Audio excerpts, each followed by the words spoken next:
In this module, we will be looking at which data it is important to collect with respect to nonlinear assets. We will first set out the data to be collected. We will then look at how to go about collecting this data.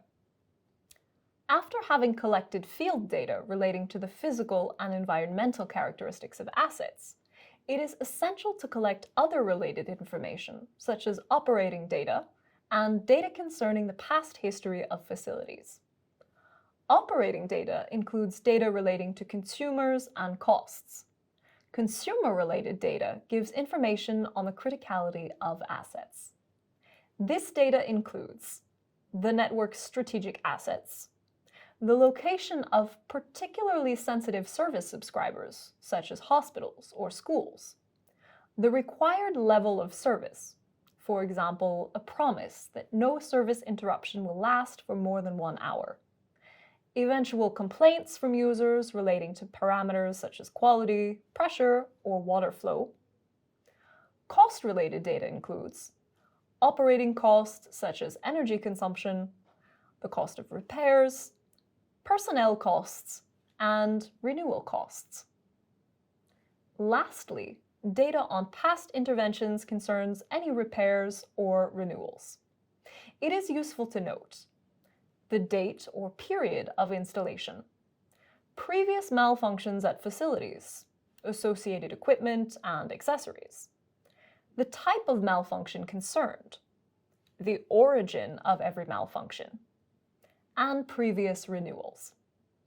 It is also important to collect data relating to the impacts of a malfunction, such as the duration of the breakdown, the number of persons affected, the problems linked to a total interruption, or the impacts on traffic and roadways. So, let's now see how to collect all of this data. As regards previous interventions, we can call on living memory. In other words, the people having worked on the assets in question for a long period of time. Furthermore, it's possible to compare facility plans over several years in order to identify new installations and deduce at what moment they were put in place. As regards operating data, several collection methods exist. Consumer-related data is obtained thanks to maps presenting the network and its consumers. Sensitive service subscribers are mentioned as well as the manner in which they receive services. As for required service level, it is necessary to refer to the contracts established between professionals and consumers. Lastly, cost-related data is generally estimated based on data from previous years set out in the fixed asset inventory, for example. Generally speaking, it is easy to find this data in a GIS or AMIS software. These tools are ideal to ensure data can be used and that it remains available for as long as possible. This enables short and long-term work to be facilitated and asset management to be optimized. So, here's what needs to be remembered with respect to operating data and previous interventions for nonlinear assets.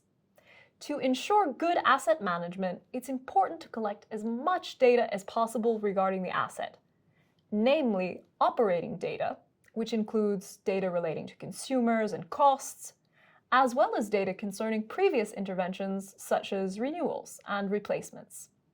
Much of this information can be found in the dedicated GIS, in AMIS software, on plans, or by talking to people having worked on these assets.